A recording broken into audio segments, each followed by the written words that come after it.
To whoever this may impact, sometimes our lives have to be completely shaken up, changed, and rearranged to relocate us where we're really meant to be. Sometimes change feels like loss, transformation is scary, and sometimes, to discover the best version of ourselves, we must let go of absolutely everything holding us down. Welcome to I Missed Me, your new safe space. I Missed Me's purpose is to help people all around the world to come back home to themselves. It is a healing self-growth podcast that encourages people to dive deep into their emotions, heal their traumas, and ultimately love themselves. My name is Mafia Ansures. I am your host, and I hope to be a part of your healing journey. Lux presents Hollywood.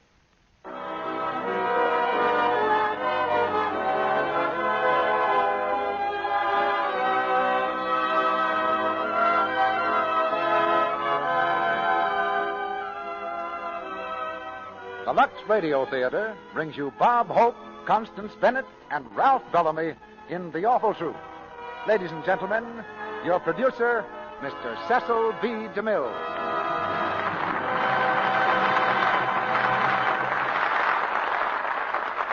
Greetings from Hollywood, ladies and gentlemen. In the spring, a young man's fancy lightly turns to thoughts of love. And although it's still winter on your calendar and mine, it's spring in the heart of Bob Hope tonight. He's here with Constance Bennett and Ralph Bellamy to bring us The Awful Truth, a gay comedy that gives Bob plenty of scope as a Romeo. You'll remember The Awful Truth as a Columbia picture hit, and we've adapted it especially for these three stars. I won't tell you how many dozen scripts and thousands of feet of film were left along the wayside before we picked this play. But it was worth all the trouble when the irrepressible Mr. Hope began rehearsing his romantic role with Miss Bennett for inspiration and Mr. Bellamy for opposition. It's a brand new chapter in the Hope saga. In fact, I think we're making history. Bob's success story is amazing even for Hollywood. But there's another success story that concerns the Lux Radio Theater, too. It happened in Hollywood, and it's happened in just about every other city, town, village, or crossroads between here and wherever your loudspeaker is. And it's happening still in every day. That's the success story of Lux Toilet Soap. And the stars of this particular success are listening to the Lux Radio Theater right now. I say stars because it's not a single person. It's every one of you who uses Lux Toilet Soap. And that must be almost as many stars as are visible on a clear California night. Now we give you the story of Jerry and Lucy Warner and their stormy voyage along the course of true love, one of the happiest hurricanes that we've ever sailed with. You see, it takes more than a singing teacher, a dog named Mr. Smith, and an oil millionaire to stop Bob Hope. The house lights are down, the curtain goes up, and here's the first act of The Awful Truth, starring Bob Hope as Jerry Warner, Constance Bennett as Lucy, and Ralph Bellamy as Dan.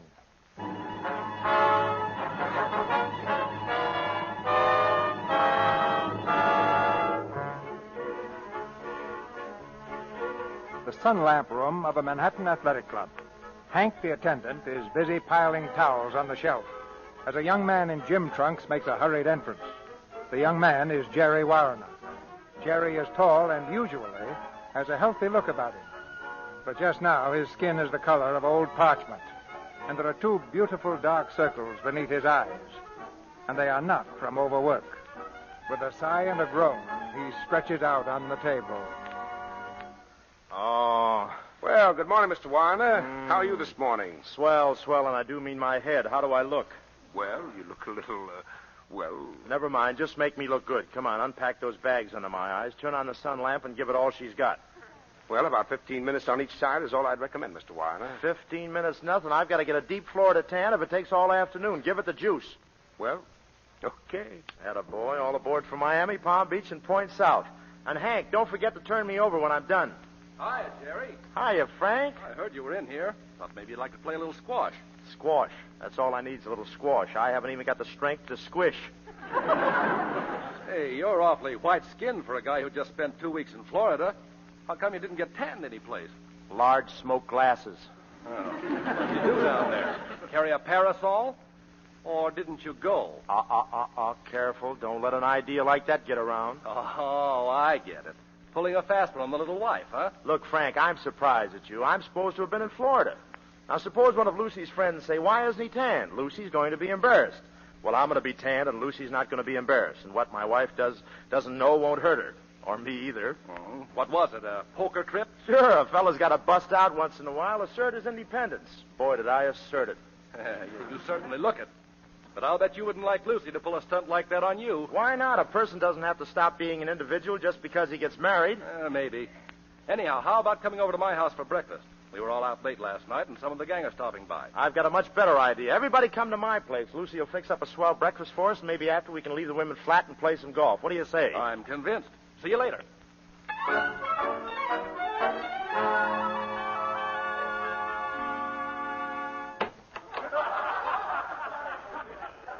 Okay, ladies and gents, come on in. The joint is yours. Jerry, that sunburn, well, you're positively vermilion. Wait till Lucy sees what Florida did for you. Hey, where is she? Lucy, it's your brown as a berry Jerry. You-hoo, Lucy, surprise. You-hoo, Lucy. Why, Lucy, how you've changed. Hello, dog of mine. How you been? Where's Mama? Where is she? Welcome back, Mr. Warner. Well, hello, Celeste. Will you tell Mrs. Warner I'm here? I'm sorry, sir. Mrs. Warner is not at home. She's not at home? Wait a minute, folks. Quiet. Say, where'd she go? Well, I don't know, sir. She said she was going to a music recital. Well, when did she leave? I'm not sure, sir. I think last night. Last night? No one could take that many encores. You mean she hasn't been home since... Okay, never mind. What's the matter, Jerry? No welcoming arms to greet you this trip? Oh, mind your own business, will you? Come to think of it, she probably ran up to her Aunt Patsy's cabin in the mountains. She usually does if she gets lonely. She's got beaver blood in her. Suppose her Aunt Patsy wasn't home. Oh, I get it. Very funny. I'm up to my neck in funny people. No, seriously, I wish Lucy would go out and get some fun for herself now and then. Do her good. That's the trouble with marriage. People are always imagining things, and the next thing you know, they end up in a divorce court. The broad-minded man from Miami. Well, if you think you're going to get a chance to prove my broad-mindedness, you're crazy. She's up at Aunt Patsy's cabin, and I'll bet on her. Saying, is that a spot? Hello, everybody. Oh, up at Aunt Patsy's cabin, eh? Well, there's Patsy now. Some fun, huh? Oh, shut up. Hello, Patsy. How did you get here? By invitation. Lucy invited me yesterday on the phone. Say, what is this? Lucy invites me? No, Lucy. Where is she? That, it seems, is a $64 question. Hello, everybody. Lucy. Hey, Lucy. Hello, Jerry. Hello, darling. gee, it's good to see you. Oh, darling, it's grand. You're looking marvelous. Oh, I nearly forgot Amo. Amo, come on in and meet everyone. Amo's the best music teacher a woman ever had, aren't you, Amo? Thank you, my dear. Jerry, you know Amo Laval, of course. Oh, yes, I never forget a toupee. So you teach music, huh? Yes. I didn't know there was any left. Everybody else, this is Amo. How do you do? How do you do? Well, now that we're all introduced, I can relax. Oh, Amo and I have had the most terrible time, Jerry. I imagine you must have. Where was the recital? Silly. What do you mean? Well, I didn't know they had recitals in the morning and that you went to them in evening clothes. Pretty formal, isn't it? Armand does look silly in tails at this time of the day, doesn't he? On the contrary, I think Armand would look natural with a tail any time. He had such an awful night. Why, did somebody sing Fantasy? Oh, stop it, darling. You don't know what happened. Armand's car broke down 1,000,000 miles from nowhere. He had to park me at a farmhouse and hike to the nearest town to get them to tow the car, and he had to stay there and hang around garages and things to pick me up in the morning and bring me home. Oh, it was dreadful. We were coming home from a party. You stole that plot from Philadelphia Story. Jerry, you understand, don't you? Oh, sure. But just to make sure, I'm going to run upstairs and write a letter to Dorothy Dix. Mr. Warner, you have the continental mind. Sure, that's it. I've got a continental mind. Oh, Lucy, dear, I'm so sorry. I'll have to run. So soon? Oh, stick around. The party hasn't even started yet. We're going to open a bottle of 7-Up. Oh, sure, we know. You probably want to talk to Lucy. Come on, people, give you all a hit. Well, Mr. Laval, why didn't you let Frank give you a hitch? I wanted to explain. You see, Mr. Warner, the next time I take your wife out, I hope you buy a new car, else I'll loan you mine. Are you hungry? Why, yes, I am starved. Well, why don't you run out and get some breakfast? A fellow like you should take care of himself, sitting in drafty garages all night. Mr. Warner, what have I done? That's what I'm going to find out. Jerry, you don't believe that... We'll discuss this in private, please. That is, if Mr. Laval can remember where we keep our door. Very well. Perhaps it is best this way, Lucy. Will I see you soon? Of course. It has all been so perfect. Thank you for everything. And, Mr. Warner, I think you must be out of your continental mind. That was pretty funny at that. I mean what he just said. Very funny. I haven't laughed so much since you wore your last hat. Well, he's gone. You can speak freely, darling. Well, Lucy, what have you got to say For yourself. Smart, aren't you? Well, I knew you'd say that, and I'm prepared to answer. Armand was invited to the party by a young man whose sister is a pupil of Armand's. Armand invited me to go along. I went because I could think of nothing better to do. Believe it or not, I was lonely. And then the car broke down. Yes, his car is very old. So is his story. I've used it myself. Before we were married, I mean. Do you want me to go on? Sure, let's have all the morbid details. I've got a grudge against myself. What happened next? Well, I stayed at the farmhouse. I slept badly because of insufficient blankets. Twice during the night I sneezed. Now, let me see. Was there anything else? Yes, the rooster said Gesundheit. Lucy, this situation isn't as amusing as you think it is. If you had the sense to see it, you'd know that our marriage is teetering on the edge of a cliff while you're trying to be funny. I guess our marriage doesn't mean anything to you. Maybe you have no sentiment left for me. Look at this on the table, a letter I wrote you from Florida. You didn't even open it. Oh, I'm sure you wrote the letter, darling. But are you sure you mailed it? Wasn't it some friend of yours in Miami? What are you talking about? Darling, I don't like to be unpleasant, but you weren't in Florida. Don't change the subject, at least not in that direction. You weren't in Florida, and you weren't in Montreal that time you said you were going there. Once you even had the letters mailed from the wrong place. Dear Lucy, Charleston is such a quaint city. If you were in Charleston, how come you mailed this letter from Perth Amboy, New Jersey? Well, I always take a walk before breakfast. But you can't justify your behavior by insinuating things about me. But I haven't any behavior to justify. I've just been unlucky, that's all. You came home and caught me in the truth, and, well, it seems there's nothing less logical than the truth. Oh, a philosopher, eh? You don't believe me? How can I believe you? Listen, Jerry, don't you see that there can't be any doubt in marriage? The whole thing is built on faith, and, well, if you've lost that, you've lost everything. Yeah, and I suppose when that's gone, the marriage is washed up, isn't it? Do you mean that? Sure. Well, I guess that settles it. I guess it does. And let me tell you something. Let me tell you something. I wouldn't go on living with you if you were dipped in platinum. So go on. Divorce me. You're no bargain, even if I did meet you in $1 a day. Divorce you? Are you crazy? You think I want people to think you preferred that 8-bar rest to me? All right, then, I'll divorce you. That's customary anyway. It has something to do with the husband being a gentleman. Never mind the gentleman stuff. Just get going on it. Fine, I'll call a lawyer right away. And, by the way, darling, what's the most convenient day for you to be divorced? And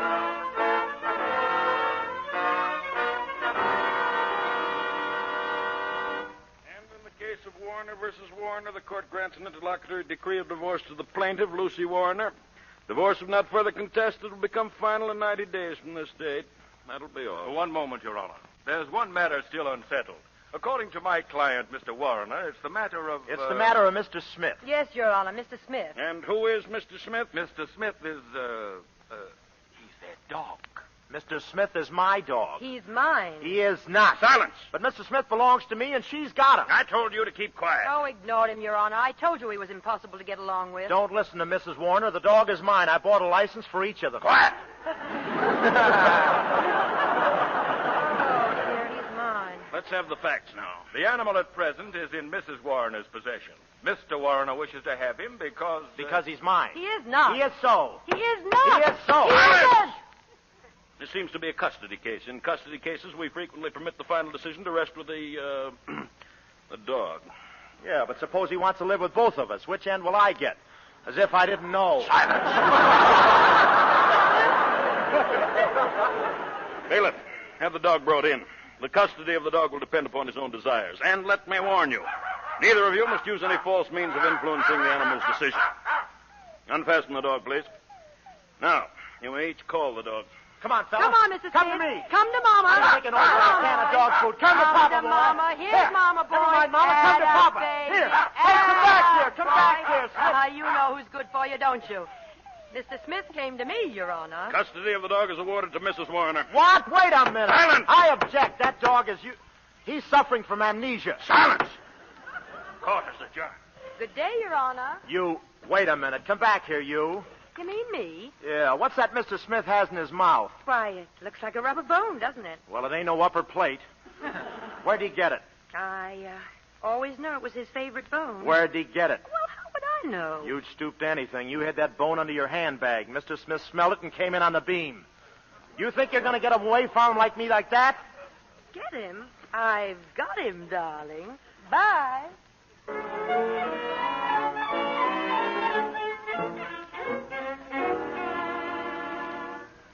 Rain, rain, rain. Look at that rain. Why, Aunt Patsy? Is it doing anything besides falling?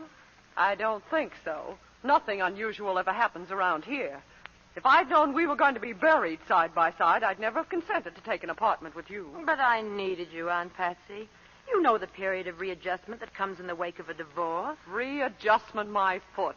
That's just another word for moping around. Oh, don't be silly, Patsy. Why, you know dozens of men who turn handsprings at the chance to take you out. But no, you'd rather sit around and readjust yourself. Oh, you're just an old grouch, that's all. Yeah? Well, this old grouch wants to go somewhere where there's life. And I don't mean plant life. Well, we can't go out without escorts, so that's that. Lucy, I don't need an escort to go down to the lobby. I'm going down to the newsstand and see Joe. He may be funny looking, but he's a man. Maybe he knocks off early. Patsy, you wouldn't. I wouldn't, eh? You're talking to a desperate woman.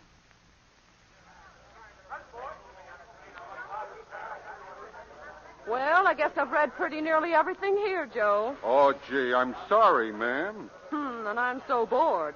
It's too bad they stopped printing zippy stories. Yes, ma'am, that's what my wife says. Oh, your wife. Well, that settles that. Pardon me, but did that copy come in of the Tulsa, Oklahoma Bugle? Sorry, Mr. Leeson. I guess maybe there's something wrong with the mail. Oh, that's too bad. Shucks. Looks like I won't find out how we did at the rodeo. Oh, how do, ma'am? Oh, how do you do? Hope you don't think I'm fresh, ma'am. My name's Dan Leeson, room 1214. Me and my ma see you coming in and going out sometime. Oh, we've noticed you, too. No fooling. Well, say, who's that beautiful girl who's with you sometimes? She has a dog and, well, she's beautiful. That's my niece, Lucy. She's just a little homebody. No. Say, I wonder if you'd do me a favor. Why, of course I would, Mr. Leeson. What is it? Well, I'm a stranger in town, and me and my ma don't know any folks.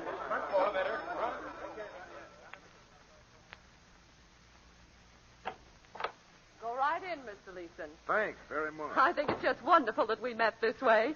Oh, Lucy, may I present Mr. Leeson? Mr. Leeson, this is my niece you were so anxious to meet. Her name is Lucy Warrener. How do you do? How do you do, ma'am? Mr. Leeson's from Oklahoma, Lucy, and he'd take it as being right neighborly of us if we'd show him some of the bright spots. Well, it's raining rather hard. Mr. Leeson lives right across the hall with his mother. Isn't that what you said, with your mother? Yeah, with my ma. We're here on a visit. I got 30 oil wells out near Tulsa. How lubricating. Please, tell us about Oklahoma, Mr. Leeson. Well, we all think Oklahoma's pretty darn swell. We think... Oh, there's the door. I'll get it. Yes, Mr. Leeson? Like I was saying, Oklahoma is pretty darn swell. Hello, Aunt Patsy. Oh, Jerry. Well, how's the old girl? Still hitting the adrenaline? Tell me, how you stand in the rainy weather? We never let an occasional drip bother us. Come right in. Oh, thanks, Patsy. Where's Lucy? Oh, you've got company, huh? Well. Hello, Lucy. Hello. What do you want? I'll just read this little legal document. I guess it'll explain things better than I could. What's this? It's a writ, that's what it is. The court just ruled that I'm allowed to borrow my dog any time I want. It's sort of a Lend-Leash bill.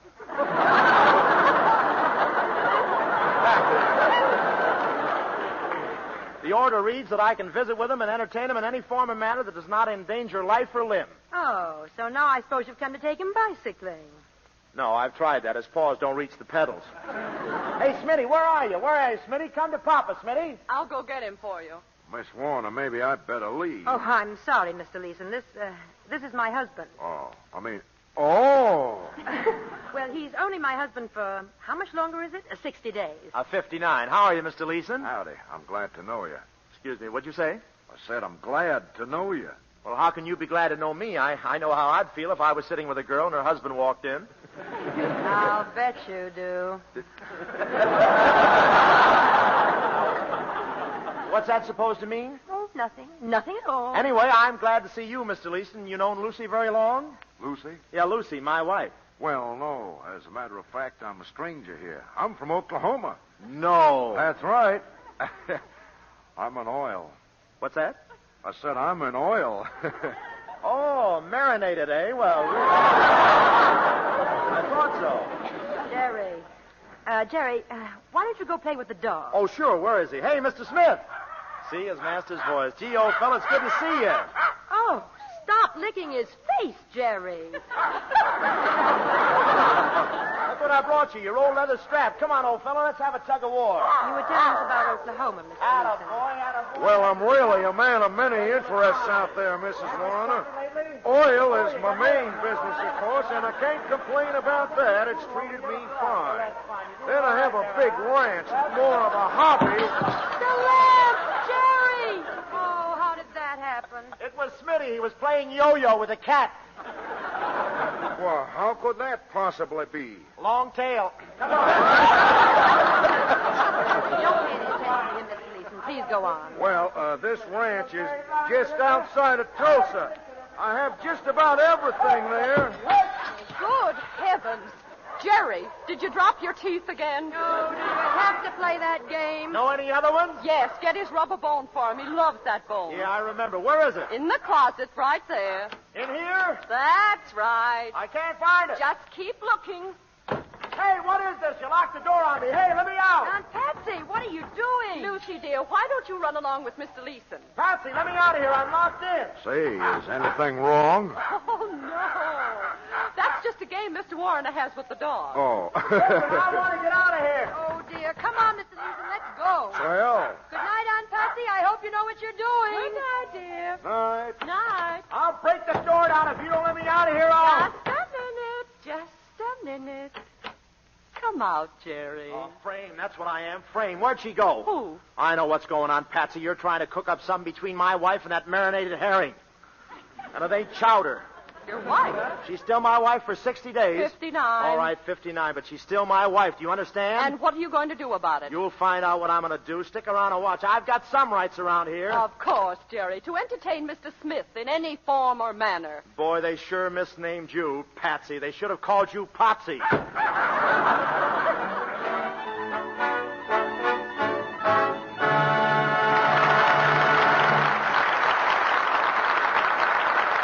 In just a moment, Mr. DeMille and our stars, Bob Hope, Constance Bennett, and Ralph Bellamy, will bring us Act Two of The Awful Truth. Meantime, let's reenact a little scene that took place in a big office just after lunch the other day. Hello, Sue. Well, what's got you looking so starry-eyed? Boyfriend take you to lunch? Mabel, who do you think was in the elevator when I went down to lunch? Madeline Carroll. Really? No kidding. I heard she was in town, though. I was standing right next to her. She got on at the 8th floor with a couple of very important-looking men. And Mabel, she was dressed just as plain as you or I. I mean, she had on a tailored suit and a little felt hat. Oh, but Mabel, I'm telling you, she certainly has got glamour. Is she as good-looking right close as she is on the screen? I got a wonderful chance to see, standing so close. Real blonde hair, big blue eyes. And Mabel, what a complexion. Smooth, and I mean smooth. Mabel, you know what I'm going to do tonight on the way home? What? Get some Lux soap. Madeline Carroll always uses it, you know. And from now on, I'm not missing a single day on my Lux soap care. And I don't mean maybe. Smart young Sue. It's a fact, you know, that Madeline Carroll, like 9 out of 10 other Hollywood stars, cares for that exquisite complexion of hers with regular use of gentle, white Lux toilet soap. In her own words, this is what she says. Complexion beauty should be cherished. I've found the right care for my skin. Active lather facials with Lux soap really work for me. And if you were to ask Madeline Carroll how to take a Lux soap active lather facial, here's what she'd tell you. Pat the Lux soap lather lightly into your skin. Rinse with warm water, then with cool. pat dry with a soft towel. Now see how fresh your skin looks. There is a simple, inexpensive beauty routine any woman can follow, and right in her own home. It takes just a few minutes, you know. So why don't you try these Lux Soap facials for 30 days? Just see if this gentle care doesn't leave your skin feeling smoother, softer. Remember, a soap used by famous screen stars, the world's loveliest women, just has to be something special. So, get 3 cakes of Lux toilet soap tomorrow. Now, our producer, Mr. DeMille. Act 2 of The Awful Truth, starring Bob Hope as Jerry Warriner, Constance Bennett as Lucy, and Ralph Bellamy as Dan.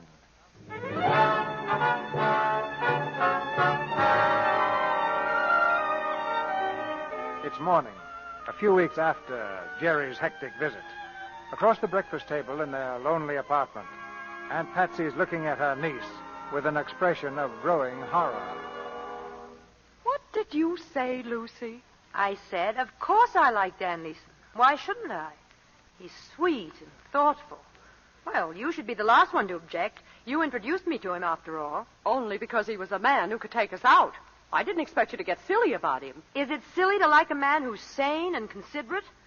I was married to one of those gay, romantic types, and one is enough. Your toast is burning. Lucy, do you know what rebound is? That business of trying to get over one love affair by bouncing into love with somebody else? It's fine, except the rebound is rarely the real thing. There's the first bounce, the second bounce, and, well, look at me. You wind up like an old tennis ball.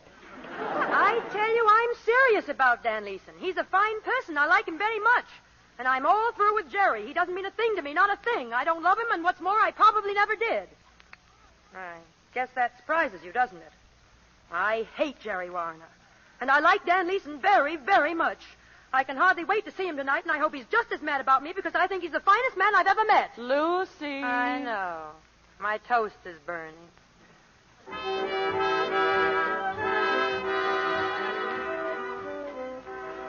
Honest to goodness, Mr. Warner, I think it's simply wonderful of you all to come here just to hear me sing. Yes, I could listen to you sing till the cows come home. What time do they usually get here? Oh, Mr. Warner, you're awful sweet and all that, but you always seem to have your mind on something else. Or maybe it's someone else. Am I right, Sugar Pie? Yes, I'm in love with love. In the spring, a young man's fancy lightly turns to what he's been thinking about all winter. How long have you been talking like Amos and Andy? Oh, for a long time. It helps me in my work. Well, shut my mouth. You shut it. You're nearer to it than I am. Mr. Warner, who's that gorgeous creature just coming in? Where? Oh, that creature. Well, you've heard that gag that's flying around town. Who was that lady I saw you with? Oh, you mean that's no lady? That's your wife? Uh-huh, that's my wife. I guess this is our table over here, Lucy. Sit down. Come on over and meet my better half before the odds drop. Hello, folks. Oh, hello. This is Miss Dixie Belle Lee. This is Mrs. Warner, and this is Mr. Leeson from Tulsa. Flowing Gold Leeson. He's a big oil man. Oh, an oil man. Crude? I wouldn't know. Ask my wife. Mighty proud to meet y'all. Now, you're sure we're not intruding? Huh? Well, what do you mean? Well, wouldn't you like us to have a drink? Why... Thanks, Dan. I will. Why, yes, of course. Sit down, Dixie. Well, now, isn't this cozy? So you two are going to be married, eh, Lucy? Well, I always approve of marriage. I think it's a wonderful way to spend a few weeks. And I was glad when I heard about it. I said to myself, that Leeson's just the man for Lucy. And then I said to myself, you're nuts. Oh, pay no attention to him. He's always talking to himself. This is a charming place, don't you think, Miss... Dixie Belle Lee. Do you like it, honey? I'm so glad, because I kind of feel the place is mine. Oh, do you come here often? Oh, I work here. Didn't you all know that? No. Say, you're from the South, aren't you? Now, isn't he just the cleverest yet? How'd you all ever guess that, Mr. Mayor? Oh, he's pretty fast in his feet, this fella. But you see, folks, Dixie Belle Lee isn't her real name. No? No, she changed it because her family objected to her going into show business. You see, it was quite a shock to them because they made all their money tilting pinball machines. Isn't that right, Dixie? That's right. Well, I guess I better go now and get into my costume.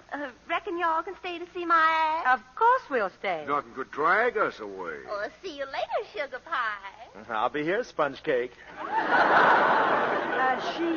She seems like quite a nice girl, Jerry. Oh, she is. But wait till you hear her sing, a golden throat. That's what. I keep coming here all the time just to listen to her. How faithful of you. Does she really sing awful good? Well, I don't think her singing's up to Lucy's, but Dixie has a sort of elfin charm, a je ne sais quoi, if you know what I mean, and I don't.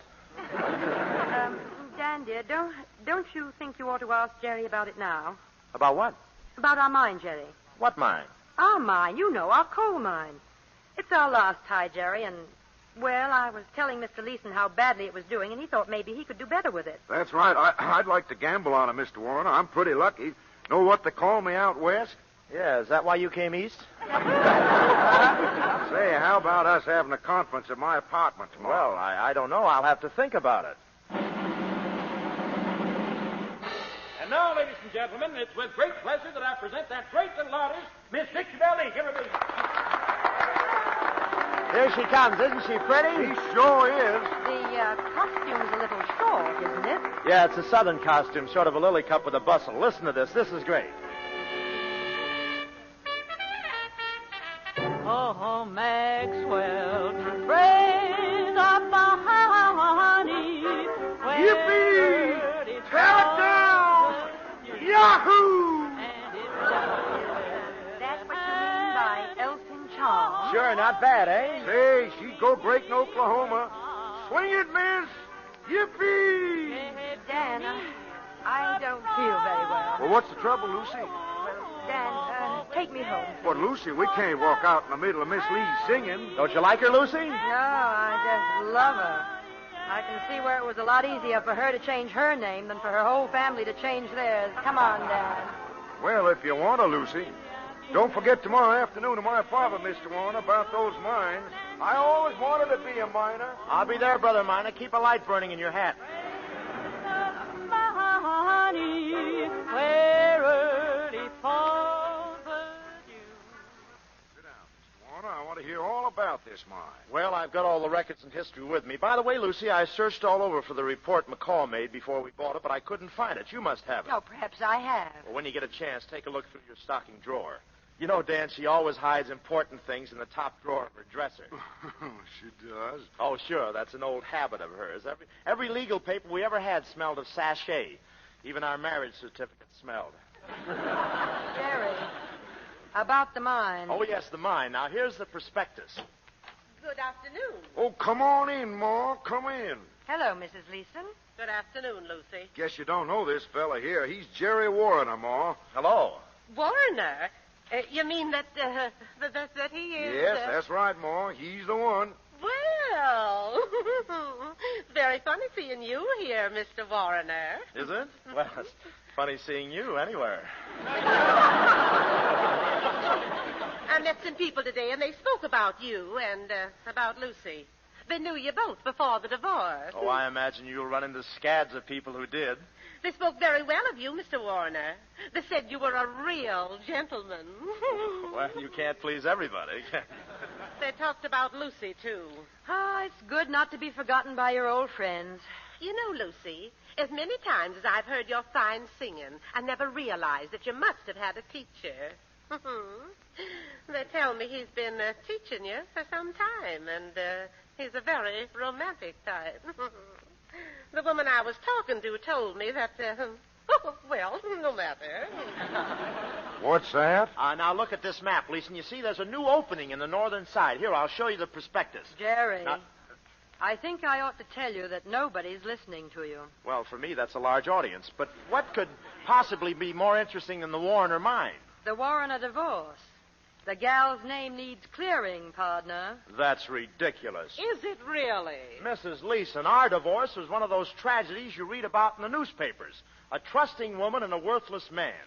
Lucy is above suspicion and always has been. She is as pure as the driven snow and as faithful as she is fair. I tell you, something wonderful went out of my life when I lost her. It's an awful feeling. It's like not being home when the pot of gold calls. I know just how you feel, Mr. Warner. How do you know? How can you know how I feel to have used up the best years of a woman's life? Well, folks, that's the way it goes. I'll be leaving now. Excuse me, ma'am. You're sitting on my prospectus. Oh, Oh, sorry. I'll be going now. Well, take good care of her, Dan, won't you? I'm sure you'll be happy out where the West begins, all three of you. Goodbye now, and give my regards to the Lone Ranger.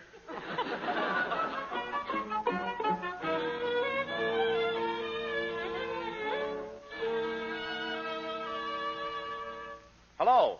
Hello, Lucy? Yes? Lucy, this is Jerry. I've got to see you tonight. I'm sorry, Jerry. Listen, Lucy, it's important. We've had enough of this foolishness. I want to talk things over. Oh, you do? Well, not tonight, Jerry. I'm going to a recital at Armand Laval. Well, I don't... What? Oh, Laval again, eh? Well, you're not going. I'm sorry, Jerry. Listen, you're still my wife. If I find you with that Laval bird, I'll tear him limb from limb. Do you hear? I hear. Goodbye, Jerry. I'm late for the recital already. Hello, hello, hello. Operator, return my slug.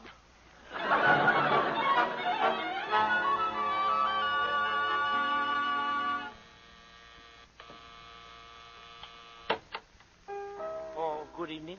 Good evening. I want to see Mr. Armand Laval. Oh, I'm sorry. Recital going on. Is my wife in there? Oh, plenty people. I don't know. Well, let me go see. Oh, no. Sorry. You cannot go in. Listen, who are you to tell me where I can go? I'm Mr. Laval, Filipino boy. Yeah, well, stand back. No. I'll stop you. Oh, you will, eh? How? Oh, jiu-jitsu. You go push past me, I take your hand like this. Yeah, and then what? I go like this. Oh! Well, don't stand there. Look around for my right leg. Oh, sorry. I not mean to hurt. Listen, I'm going in there, see?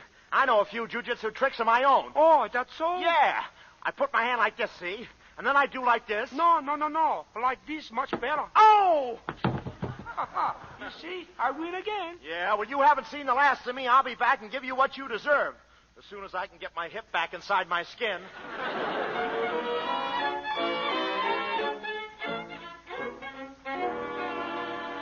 All I want to know is, what has Armand Laval got to do with this? Why is he coming here? Because I sent for him. You said that. I still say why. He ruined your last happy home. He'll bust the Oklahoma deal wide open. That's just it. There isn't going to be any Oklahoma deal. Huh? I'm not going to marry Dan Leeson. Why not? Because I'm still in love with that crazy lunatic Jerry Warren, and there's nothing I can do about it. I'm a gibbering idiot. I'm a mad woman. Patsy, stop it. There he is now. Oh, good evening, Armand. Good evening, Lucy. I got your call. What is the trouble? Look, Armand, sit down. It's about Jerry. Yes, your husband. He's a very funny man, yes? Yes, he is. But I'm convinced he still cares about me, or he wouldn't do the funny things he does. Yes, but he does not care much about me. No, he doesn't. And that's just what I'm getting at. You know everything was all right that night. I want you to convince him that everything was just as we said it was. I will be glad to. Does he carry a gun? Well, you're not afraid of him. Oh, of course not, but you know husbands. Then you'll do it as soon as possible, won't you? And he mustn't know that I've had anything to do with it. Very well. As soon as possible? Open up. It's my day to see Mr. Smith. It's Jerry. Oh, but this is much too soon. Yes, isn't it? Well, do something. Oh, what shall I do? Well, you just can't stand there. Go on in the other room. Hurry, and don't come out. Oh, I do not care for this. Oh, let him in, Aunt Patsy. Oh, dear. You said it. Greetings, Patsy. Oh, hello. Hello, Lucy. Hello. Hello. What's the matter? Oh, nothing. Well, I guess you two want to be alone. No, Patsy. I'll whip up a little omelet in the kitchen. Smart girl, you, Aunt Patsy. I did want to be alone. Oh, yes? Now, look, Lucy, let's get right down to it. I've been a sap. Have you? I just said so. About this whole business, I got so jealous that, well, I saw red. But it's all blue now. Get it? Black and blue, isn't it? Yeah. Lucy, I want to apologize. I know that sap Laval couldn't have meant anything to you. Guys like him just make me murderous. I just want to say I'm sorry for everything. Oh, yes? And what about this Barbara Vance girl you've been running around with? Huh? That's society blue blood. The morning paper said you were going to marry her. Oh, that's nothing. A misprint, you see. Never mind explaining. Let's meet later and talk it over. Goodbye, Jerry. Yeah, but I just... Here's your hat. Goodbye, Jerry. Yeah, but I'll call you later. Goodbye. Say, are you trying to get rid of me? Of course not. Why should I try to get rid of you? Here's your hat. My hat? That isn't my hat. Oh, no. Isn't it? No, look, comes down over my ears. Well, isn't that funny? Did you get a haircut, maybe? Not since I came in here. But I think I'm getting a clipping now. Take a look at it. Doesn't it look funny to you? Yes, it does look a little roomy. But maybe they're wearing them that way this year. No, I don't think so. Not as big as this. My chin is resting on the sweatband. Aunt Patsy, the bell. All right. Look, if you've got company... Oh, it's nobody. Just Dan Leeson, probably. Leeson? Well, I don't want him to see me here. I've caused you enough trouble. I'll just duck in the other room. No, Jerry. Oh, but I want you to be happy, Lucy. I'll wait in there till they've gone. Jerry, listen, wait. Oh. Hello, Miss Adams. It's Mr. Leeson and his mother, Lucy. Hello, Lucy. Lucy, dear, I've come to tell you something. Oh, hello. We've come to tell you, Lucy. Yes, well, what have you come to tell me? I want to apologize for those awful things I accused you of, Lucy. Yes, go on. What's that? I think somebody's cleaning up in the other room. Lucy, I don't want you to be angry with me for repeating what that awful woman said about your divorce. No, of course not. I'm not. What nonsense. What is that? Let me alone. Don't kill me. I'll break your neck. I'll tear you apart. Don't kill me. Don't kill me. You hide her behind closed doors. I'll break every bone in your body. Don't forget to touch second, boys.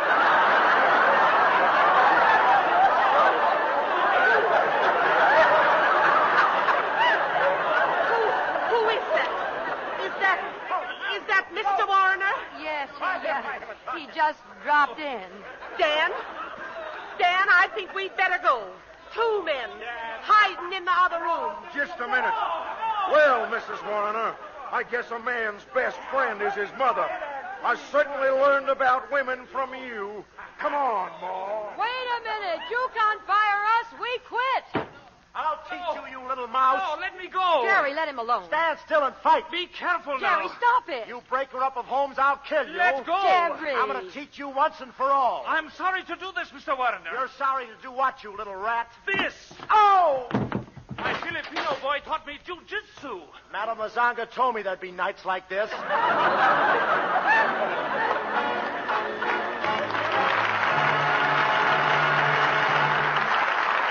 After a short intermission, Mr. DeMille and our stars, Bob Hope, Constance Bennett, and Ralph Bellamy, will bring you Act 3 of The Awful Truth.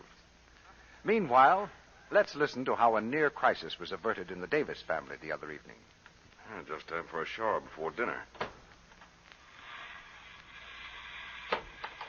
Hey, Mary, I can't use this sissy stuff you got in here. Where's some of that Lux soap? I want some real lather. Oh, you poor dear. I forgot to take that awful stuff out of the bathroom. It's some soap I wanted, Bridge. I thought I ought to use up.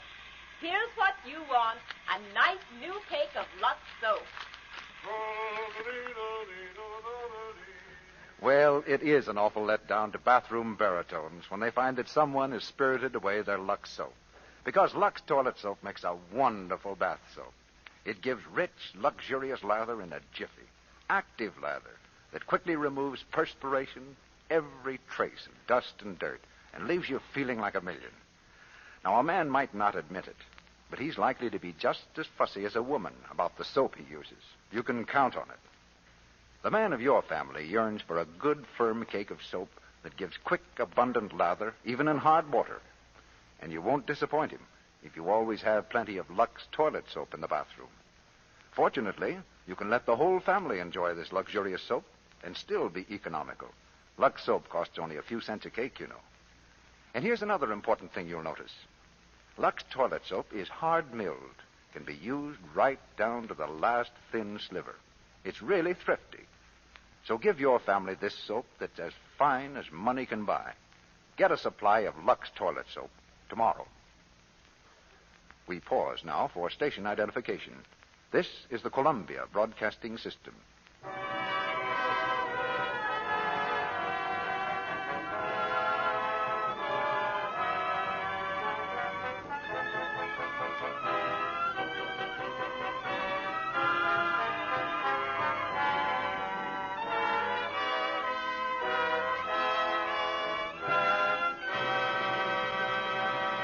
The curtain rises on the third act of The Awful Truth.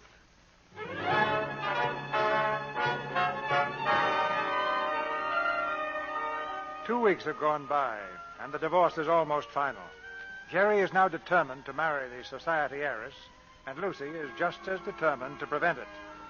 In Jerry's apartment, she stands facing him, smiling coyly. Hello, Jerry. Hello, what do you want here? Well, I just thought I'd...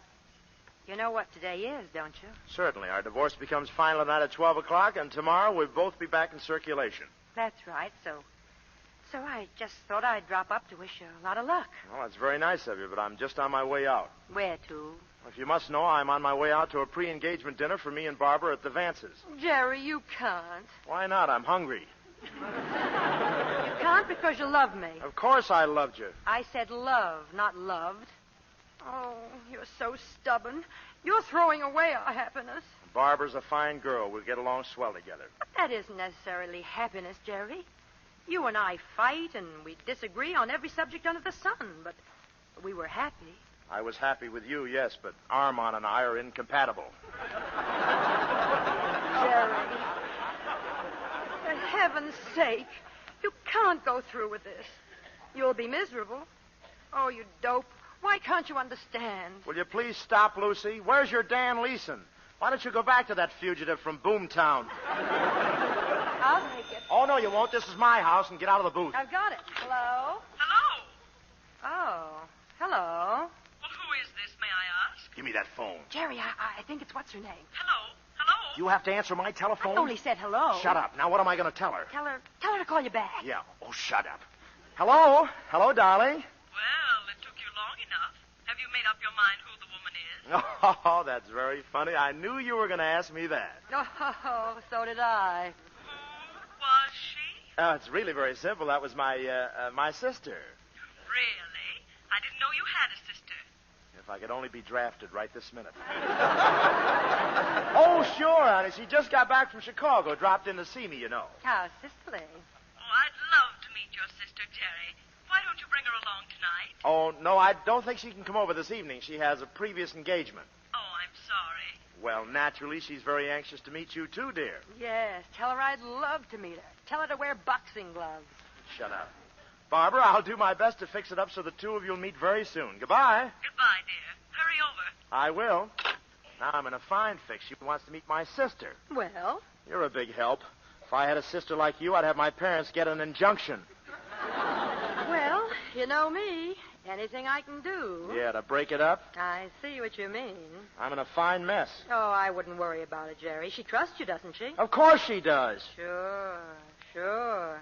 But she'll learn. Just give her time.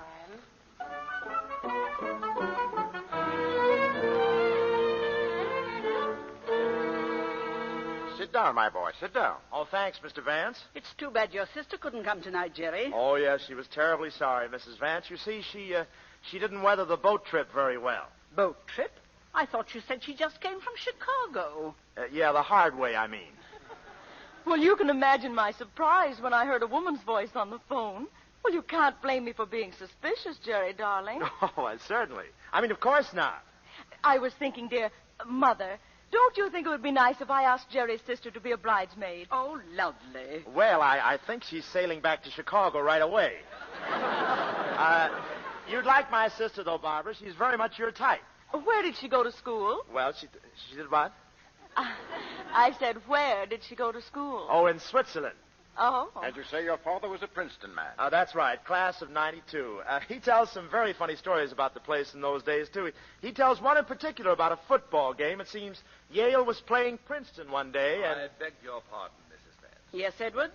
Mr. Jerry's sister has arrived. Huh? Miss Lulu Warrener. Oh, well, I made it, Jerry, dear. Surprised.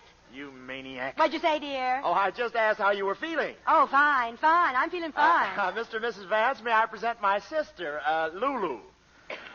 And what a Lulu. How do you do? It's so lovely to know you, Mrs. Vincy. Vance, dear, Vance. Oh, yes, of course. Barbara, this is Lulu. How do you do? How do you do? You know, it's nice getting a chance to meet you, too. I seen your pictures in the paper, and I wondered what you really looked like. Well, I've wondered about you, too. Thank you. Say, did I interrupt something? Well, I was telling a story about Dad. Oh, you mean Pop. Well, go right ahead, dear. Oh, thanks. You see, Mr. Vance, it was Yale's ball on Princeton's 2-yard line. Oh, Mrs. Vance, and- I don't like to appear rude, but I wonder if I could have a teeny-weeny little drinky. I had 3 or 4 before I got here, but they're beginning to wear off, and you know how that is. Now, wait a minute. Now, don't you look at me like that, Jerry. You know perfectly well that you like a little drink now and then yourself. And we call him Jerry the Nipper. He likes to sneak them when nobody's looking. He's awful cute about it, too. I seen him go along all evening just as if he didn't have a thing to drink, and all of a sudden fall flat on his puss. A glass of sherry for Miss Warrener, please. Yeah, and come back dancing, Eddie. Say, I'm sorry to barge in on you like this, honey. What were you saying? Oh, well, I was just telling them one of Father's stories. Oh, well, I wouldn't do that. Well, I've cleaned it up. But you see, there was a minute to go. Dad had the ball. Ball? What ball? The football. Now, what in the world was Dad ever doing with a football? Well, I was just telling a story about when Father was at Princeton. You remember that? Oh, gee, of course I remember. Pop loved Princeton. He was there nearly 20 years. If ever a man loved the place, he just did. He adored it. And he sure kept it looking beautiful, too. You've seen the grounds, of course. Of course. I'm afraid that my sister has a distorted sense of humor. So have I. You just told us your father played for Princeton. Well, you see... Jerry, did you say that? Listen, you... Well, I guess that's just one of Jerry's stories again. You see, when Jerry and I was kids, we was the worst liars in the neighborhood. We always used to pretend we had rich relatives who were going to die and leave us dough. But I guess it was harmless enough. Everybody knew we was just sort of kidding ourselves. Yeah, let her ramble. My folks were worried about her. At the age of 5, she didn't have a forehead. Now, me, you take me, I'm different. It ain't money that counts with me or position in life. It's art. All the time I was working at the Virginia Club, I thought You worked at the Virginia Club? Sure. Didn't Jerry tell you? No, he didn't. No, that's one thing I forgot. You're a singer, Miss Warrener? Sure, I sing. Perhaps you'd sing for us now. Sure I would. You own a piano? Right there. Oh, thanks. Where do you put the nickel in? You know, when I was... Say, wait a minute. Don't nobody leave this room. I lost my purse. There's your purse, Miss Warrener, on the chair. Oh, boy, am I relieved. Jerry, kind of keep an eye out on my purse for me, will you? This woman is positively crude. Yeah, that's what I've been Oh, she is, huh? She's crude, huh? Well, maybe it runs in the family. Mr. Warrener. My, Jerry, what a thing to say. Now, look, sis, we don't have to put on the dog around here. Just be yourself. We're among friends, ain't we? Jerry, what is this? Come on, sis. Let's do that number for him like old times, eh? Do you sing, too? Sure. We used to be in vaudeville together ever since we were kids. Vaudeville? Well, we had to have food, Mr. Vance, and in vaudeville they threw it at us. You remember, sis, when Pop went to prison that time? Mr. Warrener. Jerry! You mean the first time he went to prison, Jerry, huh? No, I mean the time he went to visit Mom.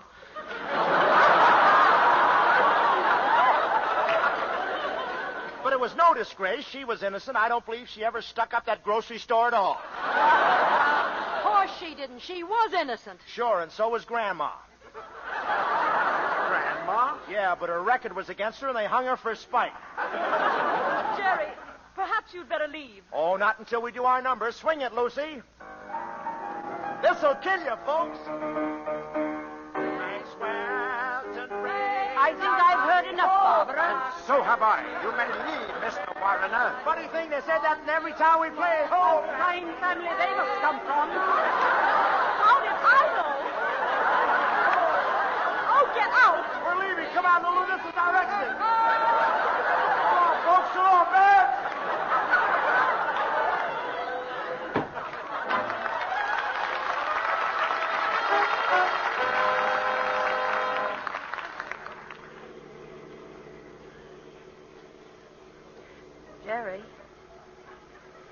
Jerry, aren't you speaking to me? No. That's better. It's wonderful of you to drive me up down to Patsy's cabin after all I've done. I'm afraid I caused you a little trouble, didn't I? A little trouble? Tell me, of the 7 plagues, what number are you?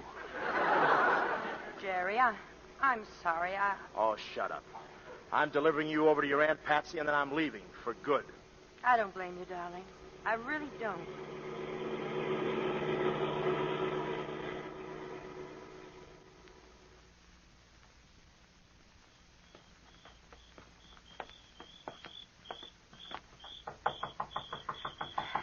You can leave now, Jerry. I want to see you safely in the door where you can get out of my hair and into your aunt's.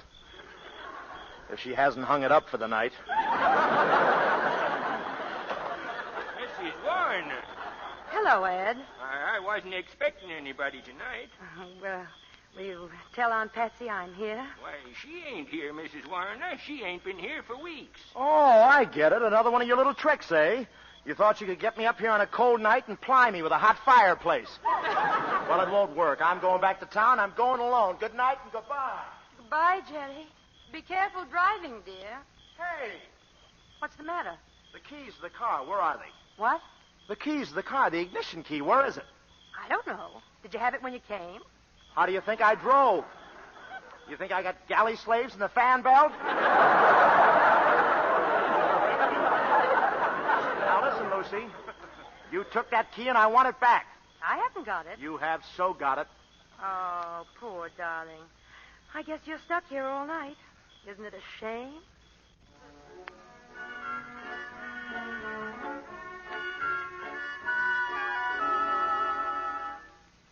Oh, it's so nice sitting here. Just the way it was when we came here on our honeymoon. Sitting here in front of the fire. The fire's going out. You better throw on some more furniture. It won't be long now. It's 11:15. 45 minutes and you'll never have to listen to me again. Just 45 teeny minutes. Funny, isn't it, Jerry? Well, it wasn't my fault. I'll keep quiet. 45 little minutes.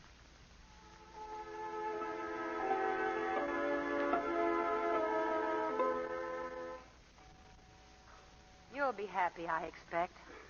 All this that happened tonight will be forgotten. I'll tell Barbara Vance myself that it was all a joke. And that I want you to be very, very happy.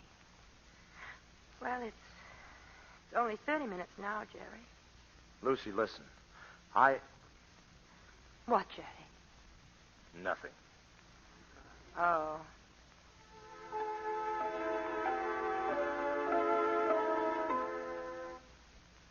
And you must never think of me. Never let me spoil your happiness, Jerry. I'll get along all right. Just be happy, darling. I'll get along all right. No one will ever know that. Oh, but I shouldn't say these things, should I, Jerry? But I'll get along all right. Wait a minute. Listen. Yes? Listen, Lucy. What? Listen, it's all off. I'm not going to go through with it. I don't care whether you love me or not. You're married to me and you're going to stay married. Do you hear? Jerry. Call the caretaker. No, I'll call him myself. Ed, come in here right away. Anything wrong, folks? Listen, you're a witness, see? The divorce is off. Huh? Oh, Jerry. We're calling it off on account of darkness. At exactly 30 seconds before 12 o'clock, we called off the divorce. Can you remember that and swear to it? You betcha. And you're pleased? You betcha. All right, then, get out. You betcha. And stop ad-libbing. Jerry. Oh, Lucy. Oh, Jerry, listen. 12 o'clock. Wedding bells, darling. And every second that passes, I love you twice as much. Say it, Jerry. I love you, Lucy. I love you, Jerry. I love you. I love you. I love you. I love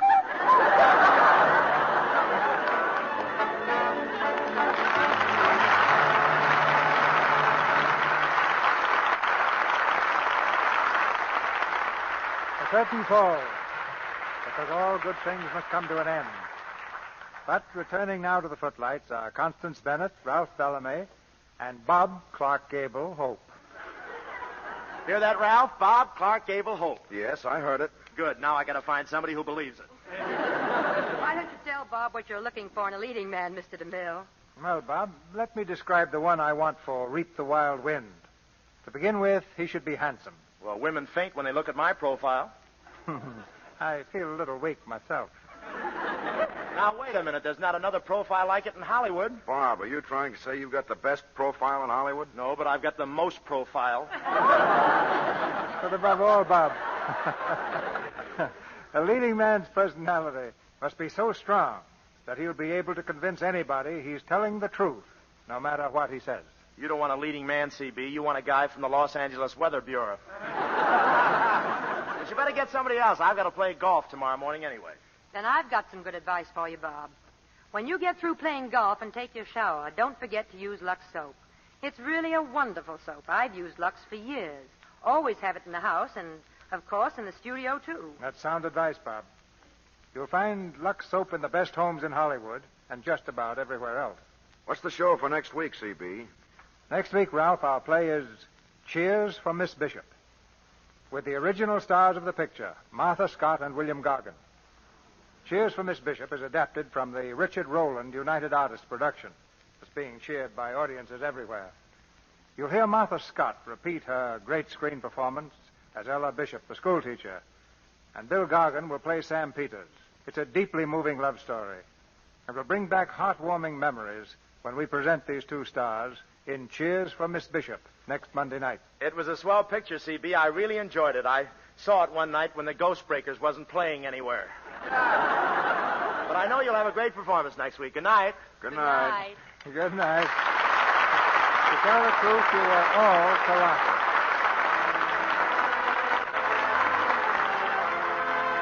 Our sponsors, the makers of Lux Toilet Soap, join me in inviting you to be with us again next Monday night when the Lux Radio Theater presents Martha Scott and William Gargan in Cheers for Miss Bishop.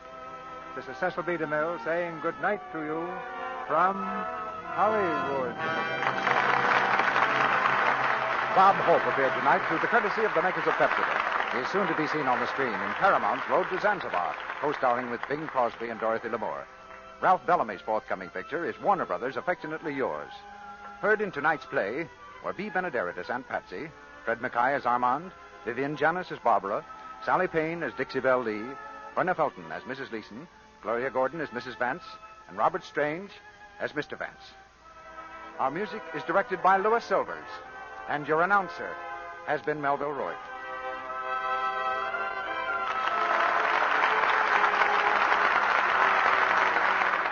This is the Columbia Broadcasting System.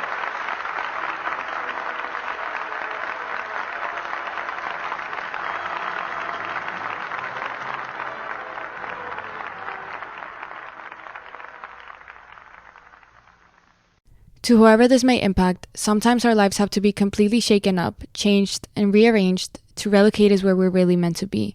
Sometimes change feels like loss, transformation is scary, and sometimes, to discover the best version of ourselves, we must let go of absolutely everything holding us down. Welcome to I Missed Me, your new safe space. I Missed Me's purpose is to help people all around the world to come back home to themselves. It is a healing self-growth podcast that encourages people to dive deep into their emotions, heal their traumas, and ultimately love themselves. My name is Mafia Ansures. I am your host, and I hope to be a part of your healing journey.